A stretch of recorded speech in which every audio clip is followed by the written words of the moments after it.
Ready? Okay. Hey guys, welcome back to Grass Life. My name is Yas and I'm going to be your Grass Life guru. Today I have something that I really want to talk about. I have so much to say about it, but I don't want to bore anybody, so I might just kind of trim it down to the bare necessities, get straight to the point. So today we're going to be talking about dihydrogen monoxide. Now raise your hand if you know what that is.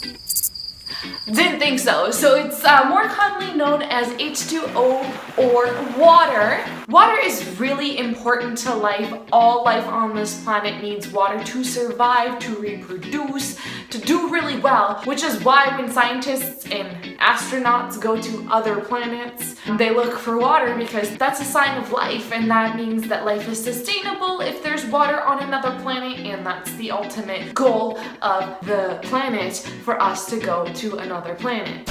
Let's take a moment to just look at the structure of water.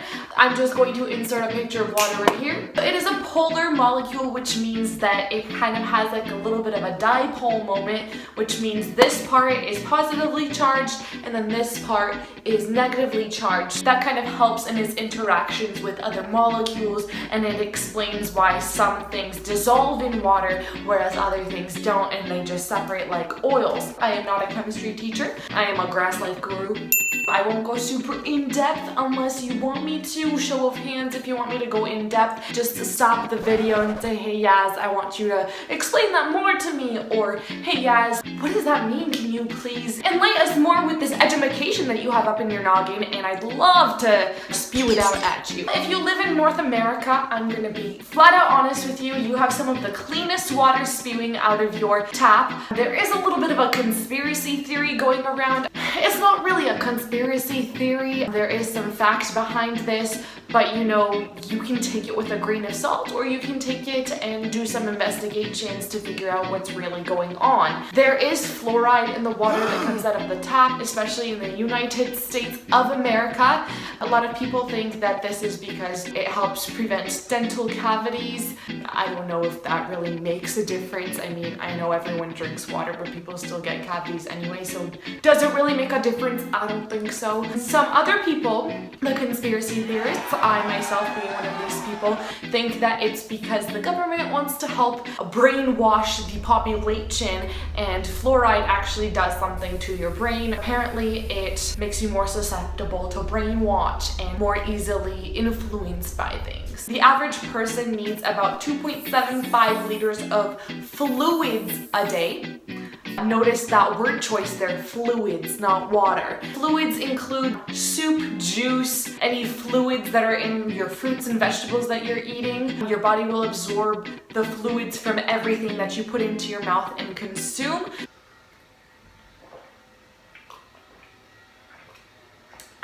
If you drink too much water, your body will become a hypotonic environment for its cells, which means that it's way more dilute than the cells themselves. So the water will actually go into the cells because the concentration of solutes is higher inside of the cells than it is outside of the cells, because osmosis, everything needs to be even across the cell membrane, which is why water will go into the cell, and too much water going into the cell will actually make it burst because cell membranes are very thin, fragile, and they do not have the turbidity, I don't know what the word is, but they don't have a cell wall like plant cells to keep them turgid, and hard animal cells will pop in a hypotonic solution. You probably don't care about that, so let's get to the fun stuff. The water cycle. The water cycle has some processes that it goes through, which is super fun. I remember doing a cartoon about this when I was younger. Now that I think back on it, it didn't really make sense. It was like a baby raindrop and it had parents, and that doesn't make any sense because water cannot be made nor destroyed.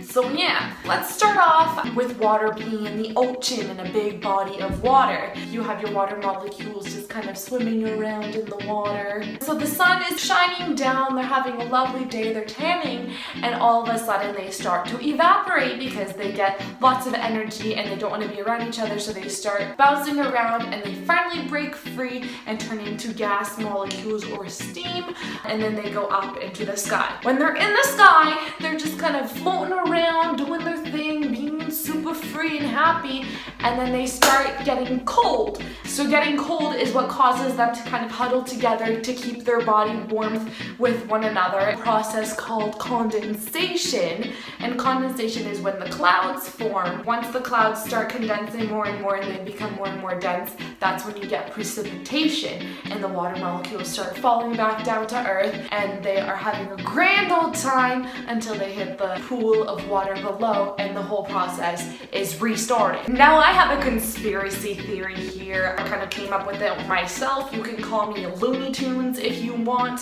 which means I was in Space Jam. I believe that the atmosphere that is covering the Earth and keeping all of the gases and water molecules on the planet actually has a bit of a hole in it. A little while back in the news we were hearing about holes in the ozone layer, which was causing global warming because the Earth is getting hotter and the UV rays were coming through more easily because the ozone layer wasn't there to protect us from the UV rays coming down from the sun. So my theory is that that hole that was created in the atmosphere also may have let some water molecules escape through that and leave the atmosphere, which is why we're seeing a lot more droughts. And this goes back to a theory that I have that the Earth is going to become a barren, dry desert wasteland within a couple hundred years. Another thing that I want to touch up on is pollution of the oceans. This can actually happen through the sink that you're using to brush your teeth as well as your shower. So whatever products that you're using, soaps, detergents, that stuff all goes down the drain, and then it goes to a water treatment facility where the water is treated and then put back into the environment once it's deemed clean and not harmful for the environment. I'm doing this because there are some substances that you may wash down the drain that may not actually get treated in the treatment facility, and they do end up getting released into the environment, and this may cause fish to get sick, plants to get sick, or in some cases bioaccumulation. So let me explain what bioaccumulation is. So bioaccumulation is, let's say you have a molecule of lead.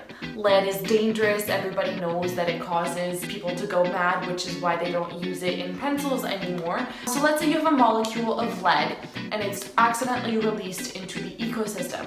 So a small little fish is going to come along and eat this little piece of lead, and then it's going to break it down and it's going to put it into its own flesh, kind of make it part of its own makeup.